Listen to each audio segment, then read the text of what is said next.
Hey guys, welcome to another episode of Unqualified. I'm your host, Destiny D, and this week we're going to be going over mustard seeds. And for those that can't see on the video how tiny these are, mustard seeds are those little brown balls that are floating in your pickle jar. And you're always like, what is this? That's what it is.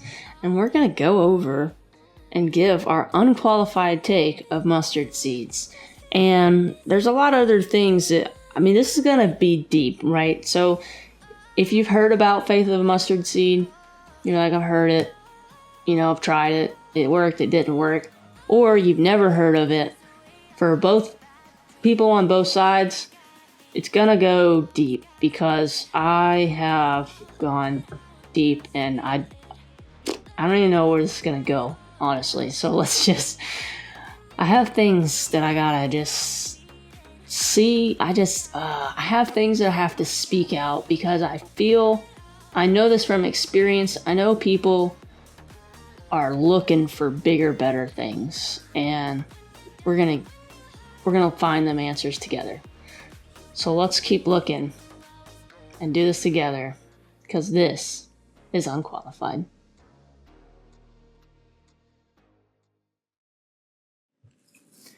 Well, it's Thursday. The episode needs to come out Friday. This is my third take because I started talking about one thing too long. I forgot to put on chapstick, so now I'm going to annoy everybody with how chapped my lips are, including myself when I edit this video tonight. And I'll probably be up all hours of the night because I just want to be committed to Fridays.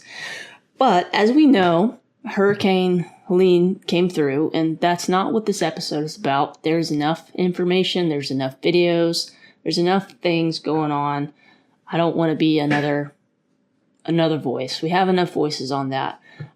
But I am going to start by saying it's been a journey for everybody. It's been a hike for the people who are in the mountains, and it's been a journey of just heavy hearts for the surrounding areas. And I've heard people, I actually heard yesterday or this morning, there's linemen from Canada that showed up to help. And that's just amazing. And I know some of the people there, they're trying to figure this out, and they're overwhelmed by the amount of people. So it's a balancing act in that scenario of, okay, when do we show up? How do we show up? What do we do? And my heart, obviously, just like everyone else's, it just goes out to them. And maybe, or at least I feel like it's hitting my heart pretty heavy because I'm about 2 hours away from Asheville, which means I'm about an hour away from where the beginning of destruction really just starts and then moves up through Asheville and the surrounding areas. There's many areas. It's just a whole circle of areas that have been hit by the storm. And so where our house is, the helicopters are going over just back and forth all week, the past week and a half. Coming up on 2 weeks now, all day. And I think by the first weekend after the fact, the operations with the military helicopters definitely amped up, and it was just all the time. And it was, you couldn't forget about it. Your heart was just heavy constantly. And then the moment you forgot about it, you'd hear the coming over the house and you're back in it again. And I know that's kind of dumb coming from someone that is not dealing with the devastation, but it's just a lot. It's heavy. And I haven't personally been out there yet. I have engulfed myself with videos on YouTube and the needs, and I have donated financially just like a lot of you have. And I'm just saying, like, this just, every time I go to the store, I can't go to the store and not buy something that probably needs to go out there or watch a video and they say, we need propane or we need this. And then obviously the stores are setting it out. Food Lions, they got big cases of water out in the front of the store. It's on sale with water bottles. So that's cool. But it's just, you can't unsee it. Usually when these things happen, they happen in Florida or they happen in Louisiana and it states away and your heart goes out to it. But after a week, you're kind of getting back to life. And it's a little bit harder to forget here because it's really your neighbors. You've been to those mountains. You've gone snowboarding in those mountains. You have good memories. You have friends that live out there. You have people that are going to school out there. So it's heavy. And it's one of those things, I've kind of always been like this when someone in my life, when someone's going through something and maybe they're in the hospital or whatever, I kind of want to just give them their space because it's a lot to figure out. It's a lot to go through. And that's kind of how I was here, but it's really, hear that? It might not come through once I edit the video, but there's a helicopter flying over right now. And see what I'm saying? It's constant. It's just a constant reminder of what's going on. And I just engulfed myself in videos, and I hadn't had a chance to go out there. And what I was getting at with the hospital stuff is I feel like sometimes people need their space, and I don't want to overwhelm. And that's kind of where I was at. But the other side of me was just like, I just want to go out there and hug people and pray for people. That's all I wanted to do because I knew they needed it. Yes, people are bringing supplies. Yes, they need things, essential things to physically survive, but their hearts are just so torn and so broken. That's what I wanted to help with. And, being home with my son, all I could do is just watch helicopters go over. I can't take my 2-year-old out there, I could, but there's other people out there. I have to trust who God's sending out there right now. And I've talked to a lot of people about it, especially people in states away, and they feel bad. They're like, man, I just wish I could go out there and I wish I could help. I wish my garage right now, I wish if my garage was how I wanted it to be, that being a mini apartment, I would love to be like, hey, stay here for a year or 2 years for free, whatever God led me to do. I can't do that. It's not there. This is the only spare room I have, and it's, I could make it if I needed to, but it's just, I want to help, and everyone wants to help, and sometimes you just can't, but we have to trust the process. So if you're living out there and you stumble across this, I'm so sorry. I really am. All I can say is all you can do is trust the process and just pray. And we're praying for you, and just know that people are praying for you. And hearts are heavy with you. And I know people as moms and parents, it's just an extra amplified thing. I can't even imagine. You have people who are super close to their parents, and their parents are old and, trying and can't do nothing, can't go anywhere. And it's a lot, but this episode is to help prepare people.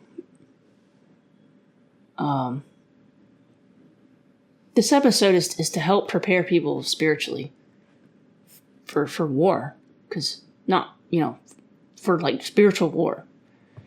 And I've said this before, and it's just realities. The storms are coming. What are you going to stand on? It's not if the storms are going to come. It's a matter of when are the storms going to come, and what are you going to be standing on? And these people have everything taken from them, some of them, and so that's what we're going to do today. We're going to encourage deep spiritual things that God wants for all of us. He doesn't want you to have to go through something catastrophic to attain these things. No, he's given them to you at birth. And somehow, if you don't have them yet, I'm talking about spiritual gifts, they've been taken from you, and you got to figure out how to get it back. My son's doing something, laughing, yelling. And, yeah, you have to figure out how to get it back. And I actually talked to a lady last night about some spiritual gifts, and I don't have spiritual gifts I don't know where it is. I have Google pulled up so I can Google it, so I can find it in the Bible. But I think what I'm getting at is people are lacking knowledge of spiritual gifts. They're lacking the power of spiritual gifts. They're making it lukewarm. They're making it superficial, and it's way better and more powerful than that. And I've been doing this for a long time, the Christian walk, and I'm just now really understanding these. And so what I'm hoping is that maybe I explain it in a way that you haven't heard before. I look up spiritual gifts and it's like whiskey lover's gift box. Not that kind. I probably spelled it wrong because I'm dumb.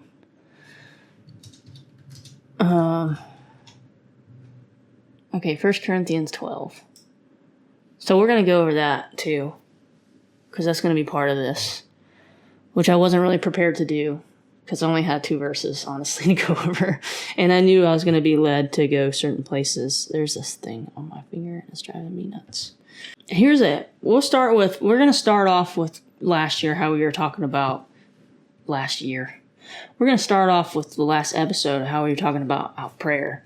And one thing I actually want to say is I don't know, it was Christmas with some friends of mine. My family's, in Georgia, so I have some family friends I ended up doing Christmas with, and they were loving and welcoming me to their home for that event, and I really appreciate that. But they ended up doing these little bracelets. One of my friend's daughters, and they're older. My friend's older than me. I have old friends. Not that you're old, Carmen, but your spirit is young. That's all that matters, right? Anyway, dig myself out of that hole real quick. Just digging. They did this thing where it was like, pick a word, your word for the year. And my word for the year was pray. Pray, prayer, whatever. And I knew, because that was something that I was working on. I've been working on pretty much since 2020 when the whole pandemic happened. And I was like, I know there's a deeper way to pray. I know I can spend more time with God in deep prayer. I know that it will heal me. It will help me. It will help me grow. I know these things and I want these things. And God's been leading me to these things. And He's still leading me. He's still showing me, but He showed me more. And that was my word for the year. And it's, October? And it's like, wow, prayer. I'm trying to even figure out where to begin. But that was my word for the year. And I know that people need to go into this deeper. And I know that because I needed to go into that deeper. And I've been mentored, I guess, or influenced by people who do those deep prayers and have spoken in tongues and stuff like that. And I'm like, I know there's just something deeper and I'm missing it. And so I went looking. I went searching. Remember Jeremiah 29:12? Seek wholeheartedly and you'll find me, the verse I always talk about. I'm paraphrasing, but that's what it is. I don't know if I want to start with more of like my testimony or if I just want to encourage. I want to encourage people to want that as well. Because if you want that, that means you want to go deeper with Jesus. And if you go deeper with Jesus, things start really happening. and you need things to happen. You need things to happen for yourself, and you need things to happen for your neighbor. You know, I don't even know where to start. One thing God's been teaching me is, some people are called to this, but some people aren't. You don't have to be broke to be a follower of Christ. No. Yes, Jesus tells the rich man, go sell all your things. But it's because the rich man made those things his security, made those things his God. And God's saying, because listen, God knows our hearts.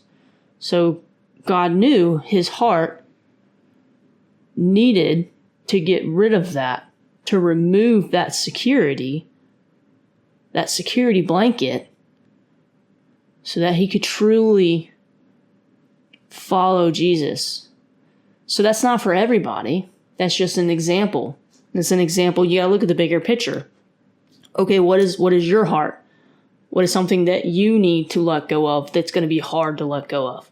They talk about how God is a potter, and he's molding you and shaping you, and then he's chipping things off your shoulders. You got these chips on your shoulders, and he's trying to smooth them out, make them right, or however you want to explain it. And so there's things in your life he's going to chip away at. You're you, right? You're you in your environment with your opportunities. And opportunities are there. You just have to find them. And I've said this before, if you have these great opportunities, what are you going to do with them? You don't have to, I don't have a couple $1 million. So I can't judge somebody who lives in a mansion instead of living in a, just in a 2-story house or something, something small. And,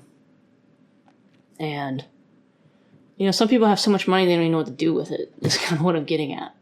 So who am I to say, well, you don't deserve that. You need to give all that away. I don't know.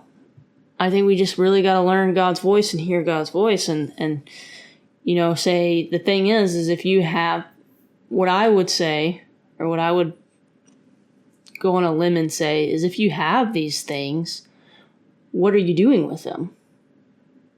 Are you hoarding them and keeping them all to yourself? Are you sharing them? We have all these people that just lost everything.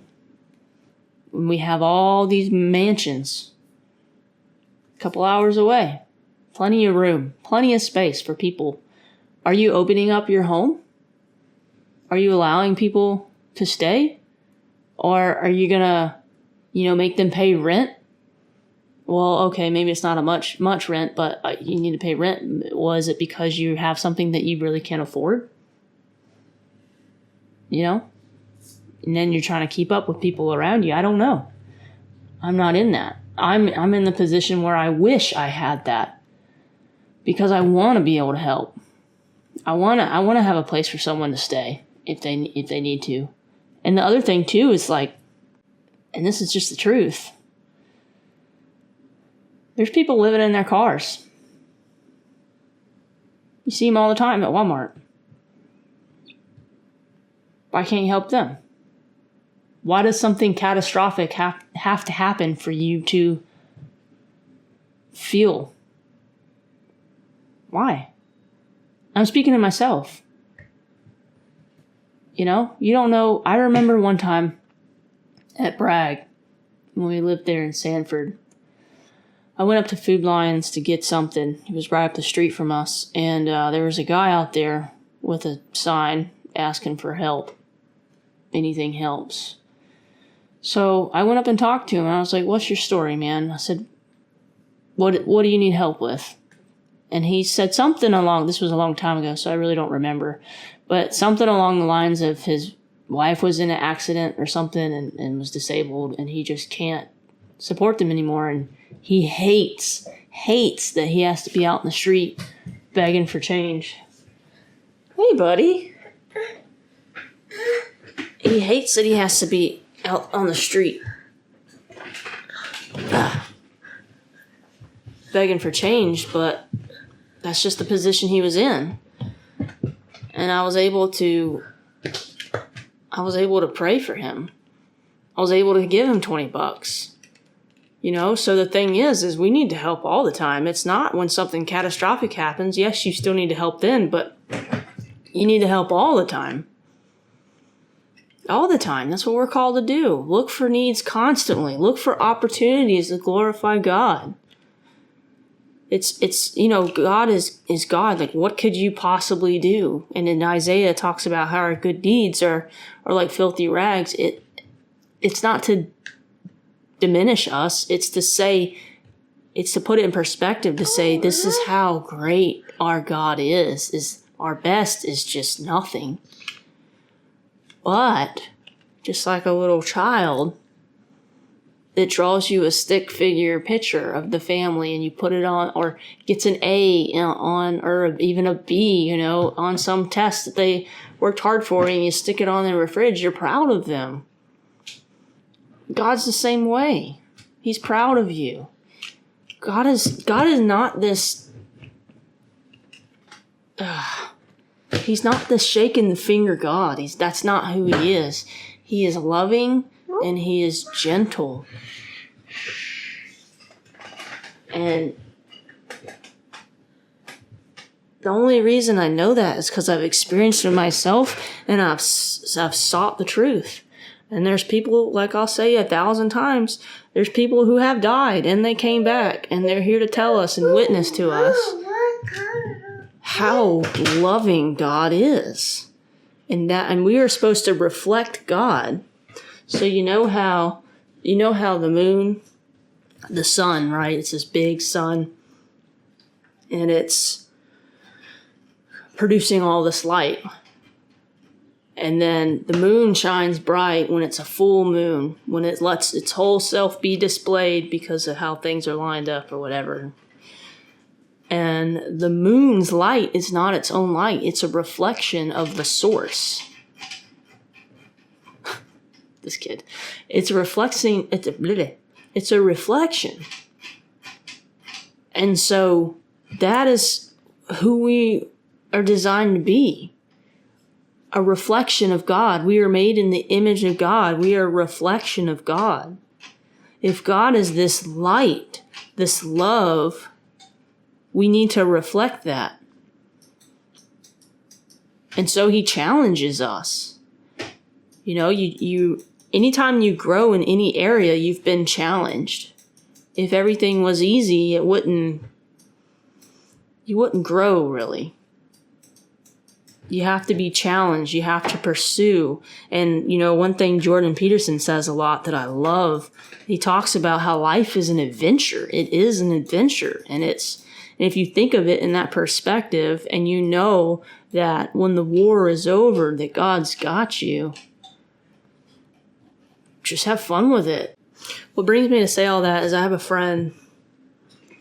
I mean, I guess he's more of an acquaintance at this point in life. But,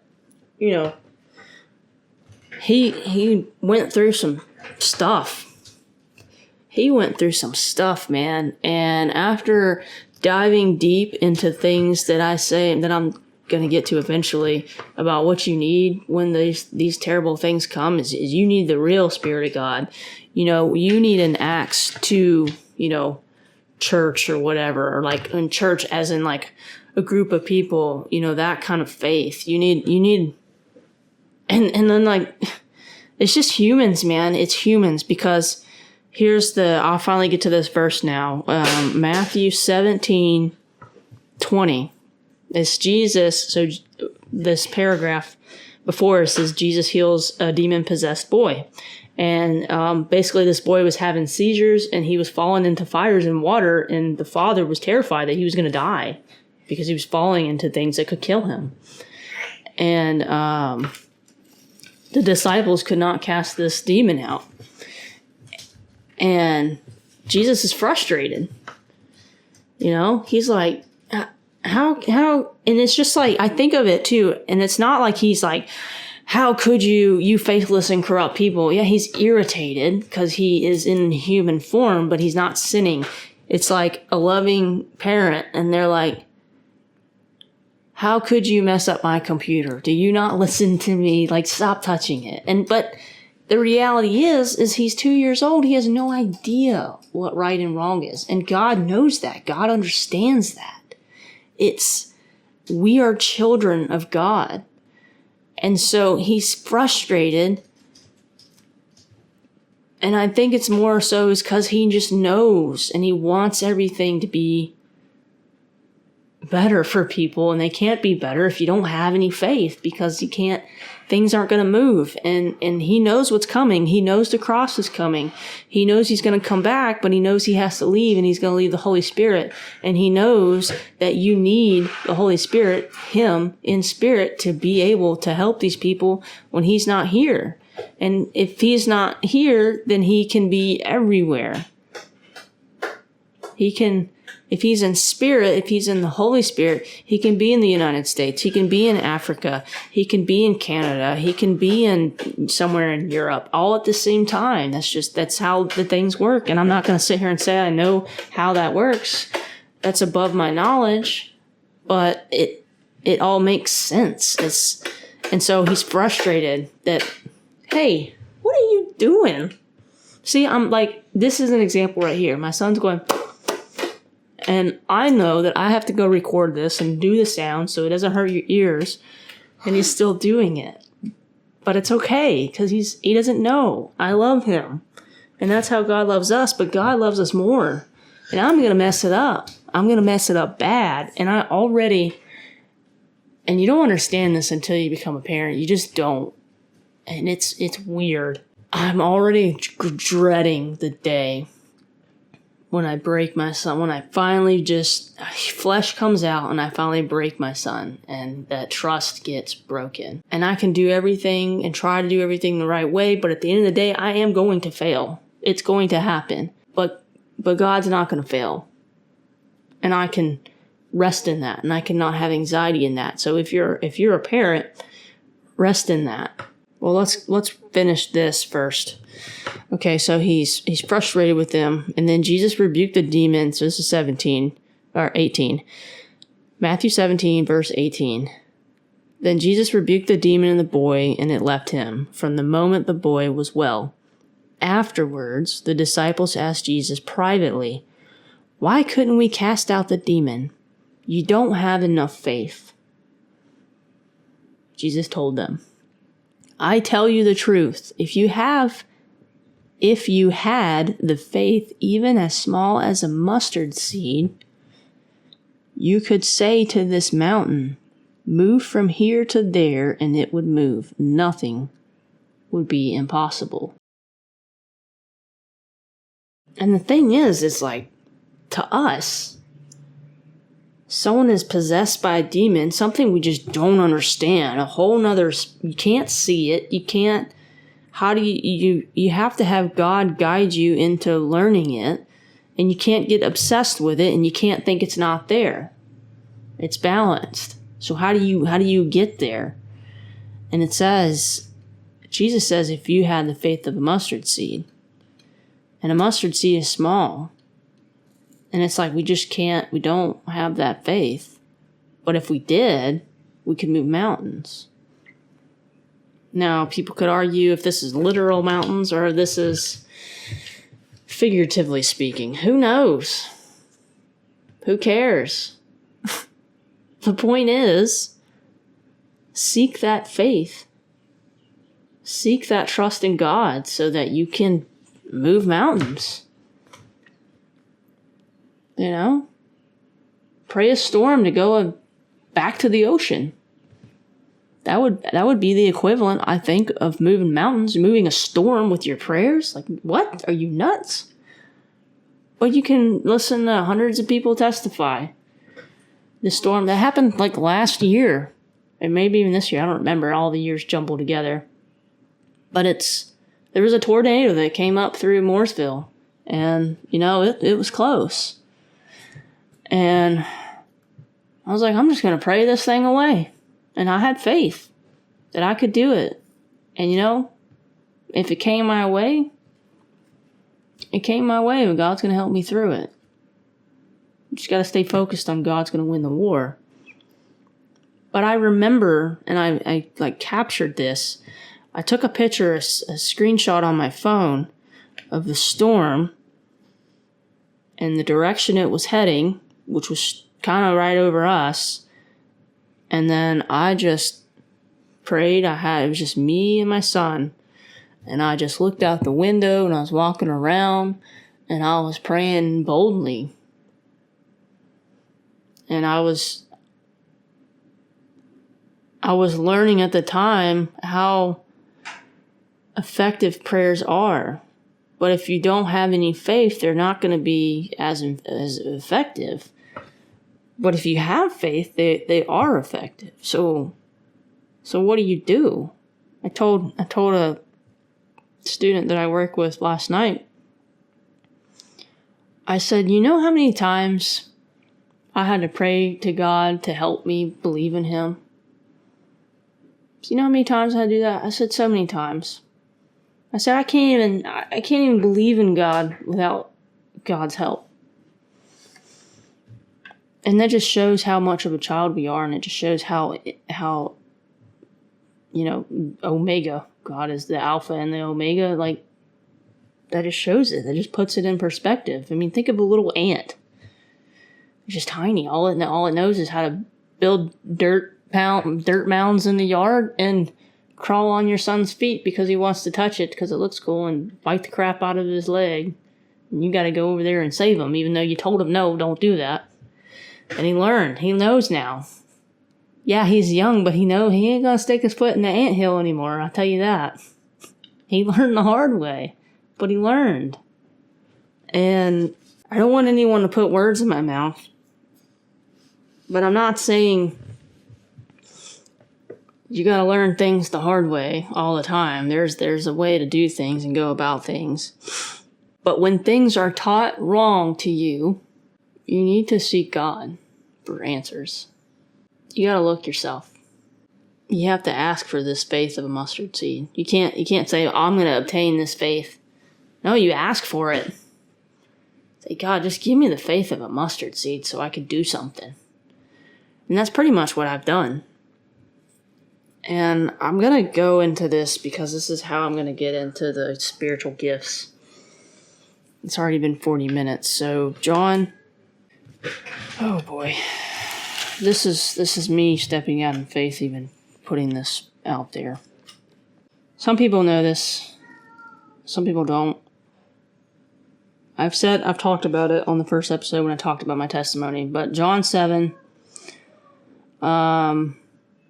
it's verse 37, and I haven't really read the context of this. Religious leaders attempt to arrest Jesus. That's what this is about.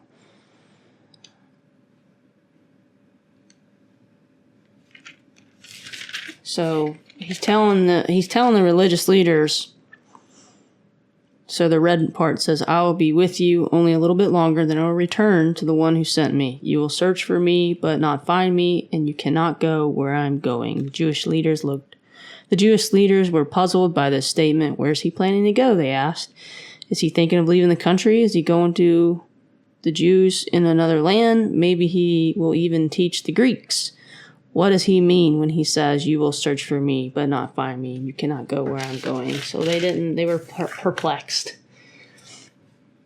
On the last day, the climax of the festival, Jesus stood and shouted to the crowds. This is a verse that I was looking for after this thing that happened in my life, and I found it. But God led me to find this. I didn't find it. Like, there's so many things and divine appointments that led me to this. Anyone who is thirsty may come to me. Anyone who believes in me may come and drink. For the scriptures declare, rivers of living water will flow from his heart. So there was a time in my life, and a time recently in my life, and all the time in my life where I am thirsty. I am parched. And I need God. I feel like I'm opening a can of worms here. I'm doing this for other people because people need this, and it has come to my attention. It's been confirmed that people need this because I just so happened to talk to someone last night for probably 40 minutes. about deeper spiritual things. It's not being talked about. It's either being talked about through Catholic faith, but some, maybe majority, it has what I've learned to call a spiritual bondage, not spiritual, religious bondage. It's been politicized, I guess, but it's definitely bondage, and it's a tactic of the enemy for sure.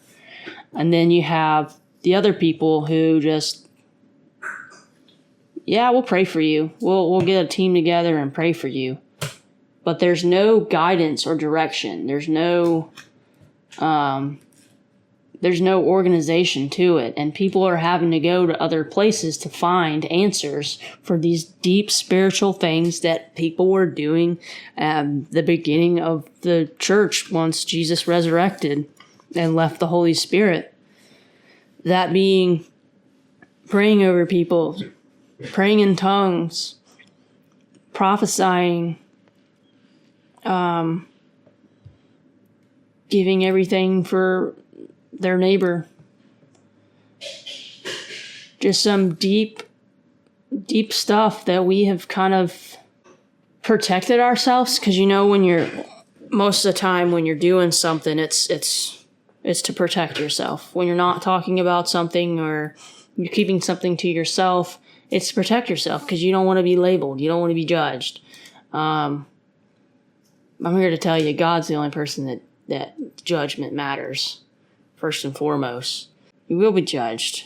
But the point of the matter is all these signs and wonders are lacking because people don't have faith. And they're not asking for it because they're like, that's crazy talk. They might have a relationship with God. And I'm not talking about anyone specific. I'm just talking about like a majority of people.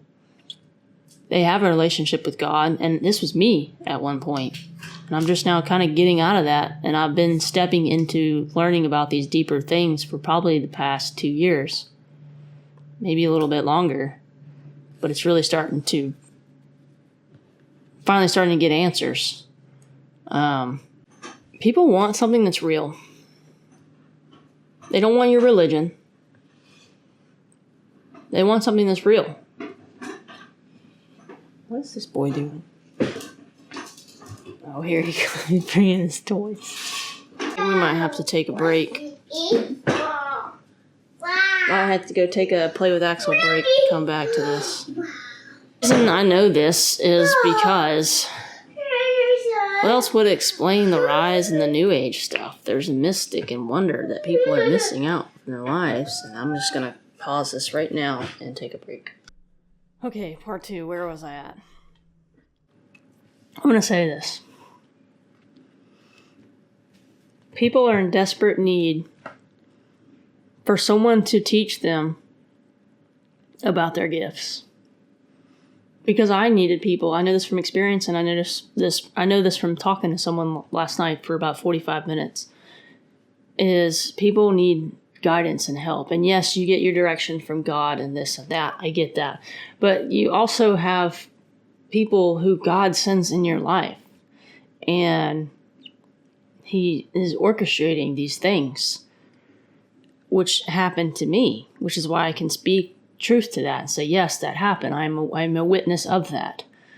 But the thing is, and I actually watched a video today of, he was a police officer in New York City, and now he has a ministry where he goes into these deeper things and helps people be released from these things. And he's doing what the first church did. He's actually helping people. We can't be lukewarm anymore. I think that's what this is all about. It's we can't be lukewarm anymore. And that was a question I always had. I was like, man, am I lukewarm? I always asked myself that, especially as a kid, and even later. I'm like, am I lukewarm? And I don't know the answer to that. I think there were times that I was, because I stopped looking. I got distracted, and I've been put in a place where I can't be distracted anymore, which is amazing. And it was hard to go through that because I had to rip down, I had to have my pride taken from me. It was hindering me. I had to have it taken. So as I was speaking earlier about the rich man having to give everything in order to follow God, and he didn't want to, and he left saddened or whatever, God's not calling everyone to be broke. That's not what he's saying. And I'm not preaching the prosperity gospel either. God had to strip things from me so that I could follow him because I want to. It's what I want. Why wouldn't you? You know? Once you learn all this, it's like, I want to make Daddy proud. I want to make Dad proud. One thing I learned recently was Abba means daddy or father. One of the things in Greek or Hebrew or something. We had some people come from Israel talk to us at church. And I really liked that. So I wanted to share it. Abba.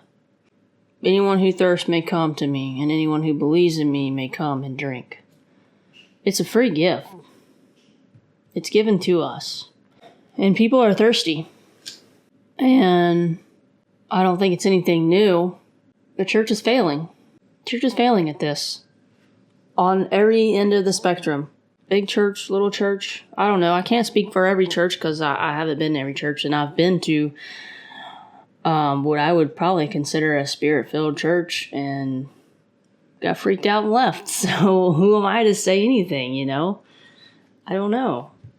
It wasn't just me. It was a group decision. Group being my husband and I. And people are freaked out by things. But people are in desperate need. And when they can't get their needs met through the place that's supposed to meet those needs, they're going to look somewhere else. Because they got to know the answer, and they're looking for it, and they're going to find it. Now, whether you want to be used or not is up to you. And through the storm, I've realized how great it is to have churches. But churches are flawed because they have humans, and that's just how it's been. It's how it's been. But we really need to get back to how it's supposed to be. Because people are hurting. People need God. People are lost. And it's not me trying to save anyone. I can't save anyone. God saves people. I don't save anyone. And God shows people his love for them. But he can't show you if you're not willing. You know, he's not going to force you to love him.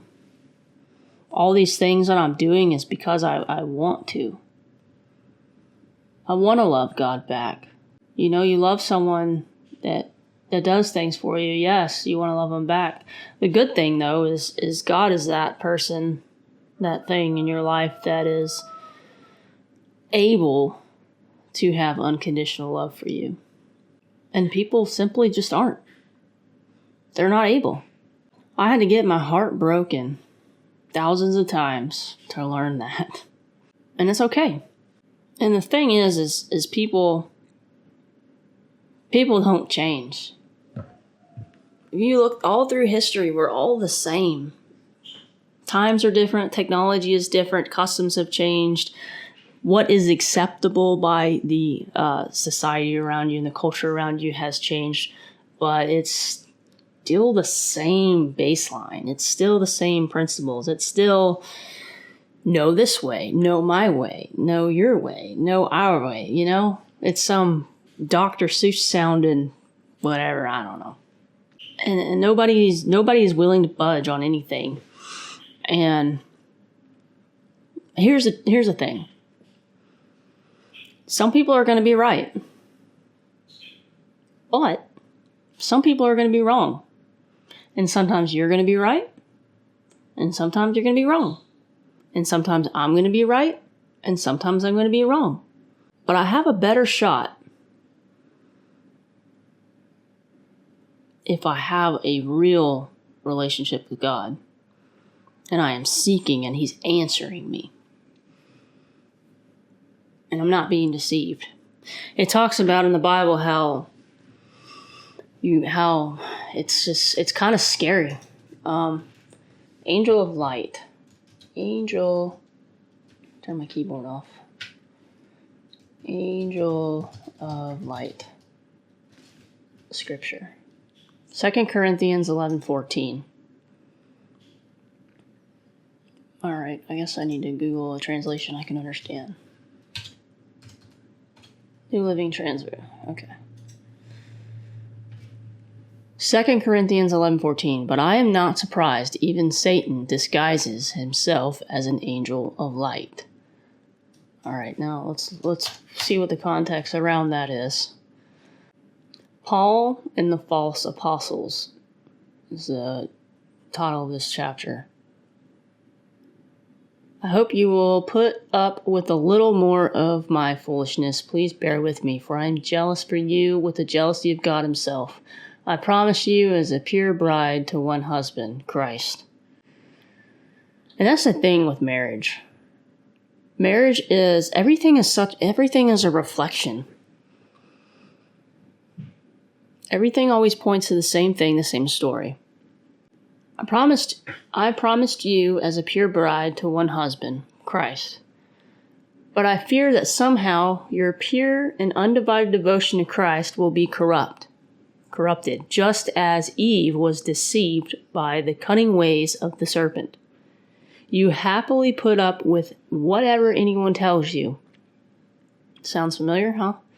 Even if they preach a different Jesus than the one we preach, or a different kind of spirit than the one you received, or a different kind of gospel than the one you believe. But I don't consider myself inferior in any way to these super apostles who teach such things. I may be unskilled as a speaker, unqualified, but I'm not lacking in knowledge. We have made this clear to you in every possible way. He's not lacking in knowledge. He was there. He witnessed it. And he was told when he messed up. Remember how we talked about how Jesus was getting frustrated with them because they didn't have any faith? He was told where he messed up. Was I wrong when I humbled myself and honored you by preaching God's good news to you without expecting anything in return? I robbed other churches by accepting their contributions so I could serve you at no cost. And when I was with you and you didn't have enough to live on, I did not become a financial burden to anyone. For the brothers who came from someplace, some Macedonia.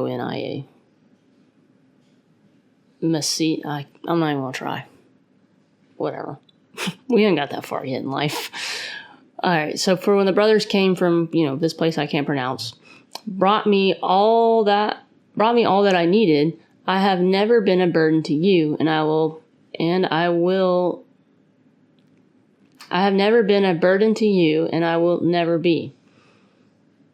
As surely as the truth of Christ is in me, no one in all of Greece will ever stop me from boasting about this. Why? Because I don't love you. Why? Because I don't love you? God knows that I do. But I will continue doing what I have always done. This will undercut those who are looking for an opportunity to boast that their work is just like ours. These people are false prophets. They are deceitful workers who disguise themselves as apostles of Christ. But I am not surprised. Even Satan disguises himself as an angel of light. So it is no wonder that his servants also disguise themselves as servants of righteousness. In the end, they will get the punishment their wicked deeds deserve. Even Satan disguises himself as an angel of light. What I'm getting out of this from people's stories I've heard and people that have been hurt by other Christians. So if you know you're going to be deceived, what do you do about it? Like I said in the last episode, you learn God's voice. You learn God's voice. You trust God's voice. And you have to, and this is the thing, you can't have other people telling you this. You have to know God's voice. Not voices that people are telling you that God is light. You have to know. You do the research, because if you don't, and I tell the kids this, I said, Mommy and Daddy ain't gonna be there the whole time. You got this, you're an adult, even though you're not an adult, but you need to start trying. What am I saying? You have to know this stuff for yourself. You can listen to me, you can listen to other YouTubers, you can listen to your pastor, you can listen to whatever, but there's things that I could be wrong on. And I'm telling you now, there's things that I could be wrong on. There's things that I'm learning, and I could be wrong. But so could you. So you have to have an open mind, but you also need to not be deceived. And how are you not going to be deceived? You need to say, God, don't let me get deceived. Don't let me. Pray. Which leads me to this. Anyone who is thirsty, John 7, verse 37. Anyone who is thirsty may come to me. Anyone who believes in me may come and drink. For the scriptures declare, rivers of living water will flow from his heart. Anyone who is thirsty may come to me. Anyone who believes in me may come and drink. If you are thirsty, tell God you are thirsty. There you go. Problem solved. I don't have to tell you anything. It's right here. These are red letters. Anyone who is thirsty may come to me. Anyone who believes in me may come and drink. And that's where I got to the thing where I told my young friend, I said, I have to pray for God to help me to believe in him sometimes. And I did. And guess what? I relied on God to get me through the doubt. And if I didn't, I would have been deceived. And I would have been heading the wrong direction. And I would have missed out on God's goodness now. Only thing I can do is tell you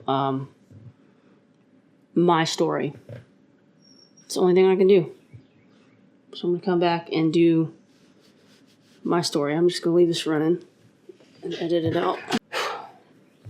The only thing I can do to truly help you and say the words correctly and not mess something up is tell you my story and my experience.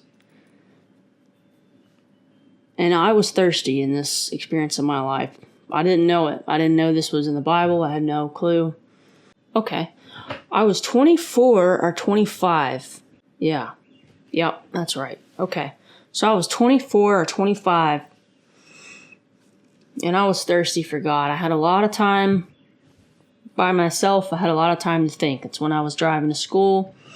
Monday through Friday, 2 hours and 15 minutes. I had to be in the door at 6:30. And then I drove home around 2 o'clock in the afternoon.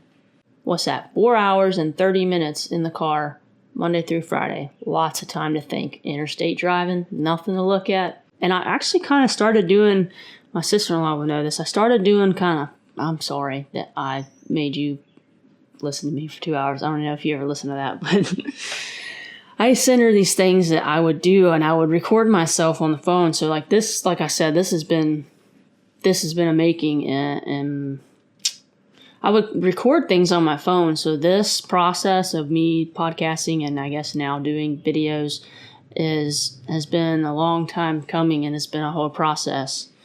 And the moon and the sun thing I told you about earlier, about how the moon reflects the sun, and the sun being the light, and the light being the source, and the source being God, and you're the moon and you reflect the light, that whole thing. And we go through, and you could go deeper, we go through phases. Sometimes we're a full moon, we're really bright, we're on fire, and then cycles happen, and we're learning, and we're not as bright as we should be, and then so that whole thing, that was something I came up with when I was driving, and it was like 4 a.m. and the sun wasn't out and the moon was out, and I just was like, interesting. I did this other thing where I said, I was recording myself, and I said, I'm doubting, but I can't go to a 0. I can't. I want to. I want to go to 0. I want to say, God, I'm done with you. You're not real. I'm being deceived. I need to just move on with my life or I'm going to miss it. And I could not do it, and I wanted to. And so what I did is I said my faith meter, right? So I call it a faith meter. Sometimes you're pegged out and you're on fire, but at this point in my life, I was on like a 1. I was still doing the right things. I was still trying to be, I was still trying to be a light. I still wanted people to know the joy because I had experienced joy through God, through things, through my relationship with God, even in my doubt, even in going through the period of my life of questioning everything because I didn't want to be deceived. I didn't want to be dumb, right? Everyone was saying, and I really thought things through, and I was like, man, I want to, but I can't. And by the grace of God, I couldn't. And I think that's why he was able to still work with me. Maybe, I really don't know. But I still wanted the best for people. That was where my heart was. I still wanted people to be loved. And I knew that other people couldn't give people the love they needed. And I knew that through experience because I had experienced hurt from people and not getting what I needed. And having a hole filled that I needed, that hole being loved by blank. The only person and the only thing is, I guess it's not a person, so the only thing that ever filled that blank completely was God. I learned that at a young age because I felt something being pulled from the innermost part of me that I didn't know. I didn't even know I'd have a name for it. I didn't know what it was, but it was pulling me. It was drawing me to say yes. God drew me to himself. Oh, I didn't know. I didn't know anything. If anything, my flesh, my brain was trying to retreat. And I was like, all these people are Christians. They're going to judge me because I'm not, I don't know who God is and I don't know anything. I don't know anything. Like, yeah, I had probably been to VBS a few times as a child. My grandma prayed at the bedside, but how many grandmas pray at the bedside? Nothing happens to people when they grow up and they're like, this is stupid. I don't care. Millions. God pulled me. I had people in my life that helped, flawed people in my life that helped me get to where I was. If it was not for my parents' divorce, that moment wouldn't have happened. God could have done it another way. I don't think anything's set in stone because I think we put God in a box and he's bigger than our understanding. So I don't think I could even begin to try to describe what God was going to do or how he could do it. But the point of the matter is that organized, you got all this world turning around, right? And that organized people to come into contact with people however way and organized me to get on the bus and head to Tennessee and feel something inside me, not of this earth, pull me to say yes, even though my shyness, my meek me was like, I can't. And it was like, come. Yes, you can. It's okay. It was like, it was soothing. It was peaceful. It felt whole. And that might have been when I felt the tug and I finally gave in to me saying, no, I'm running. That is the moment I felt whole. And I was so young too, because it was like 6th grade going into 7th grade or going into 6th, I don't remember. But I do remember, I'll never forget how I felt complete and I didn't even know I was incomplete. I had these hurts from my parents being divorced, and that's kind of when that trust, because as a child, you know nothing but your parents, because your parents help you get to wherever you're going to, like, you cannot survive unless someone feeds you, changes you, helps you when you're sick, and you cling to that because of your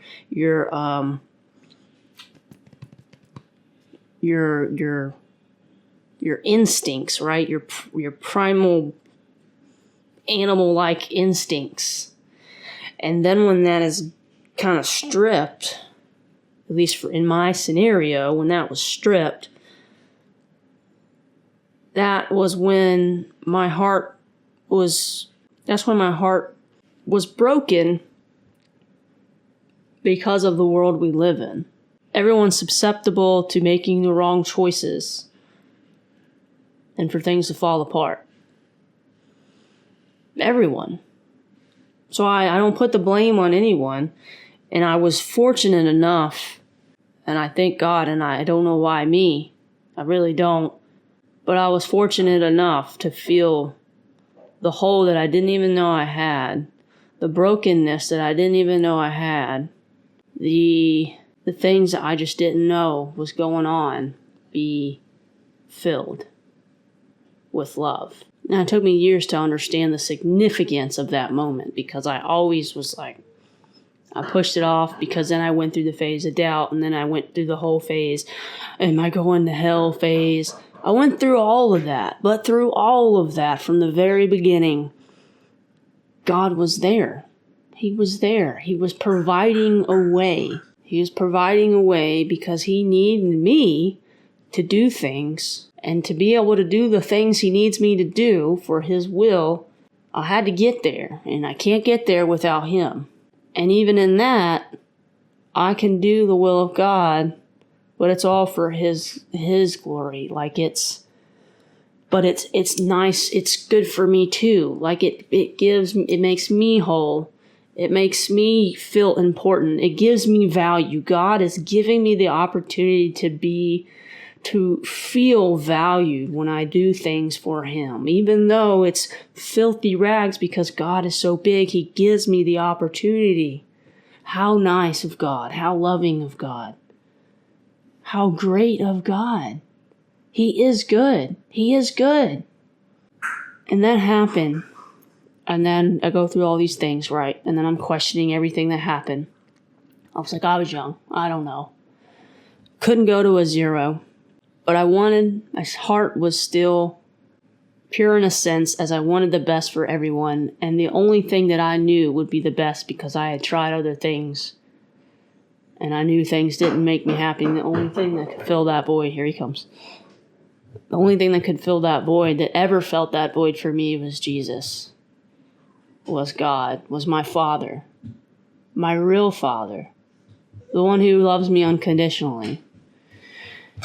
And that leads me to what happened to me. It just so happened to be at a church. It happens to people all the time, not in a church. Sometimes on their own, just them and God. But this happened, just so happened to be in church for me. And it was a great church. Sprout Springs. Anyone that goes to Fort Bragg or Port Liberty, anyone that lives out there near Sanford, North Carolina, I'd encourage you to check out Sprout Springs Church. It's a great place. It really is. Oop, where'd it go? I know. Oh no, where'd it go? I don't know. Where'd it go? There it is. There And I'll tell you, I'm going to say this. I don't know if I'm going to keep this in here. I don't know. Where'd it go? Oh no. Knowing how much God loves me gives me the ability to love my son. I know. Gives me the ability to not be mad at him. Gives me the ability to have patience. Gives me the ability to know where he's at in his life, in his journey. Gives me the ability to love properly. I have so much peace in my heart right now. No. Where's the ball? I know. Where's the ball? Because I'm speaking truth, and truth is in me, and it's filling me, it's filling my cup. And so when I get back from taking this thing out of the oven, I'll explain to you the supernatural thing that happened to me. Alright then, let's go check this out. Come on. We're going this way. Okay. I know you're scared, you wanna hide away sometimes. I know you heard from everyone telling you lies. So just let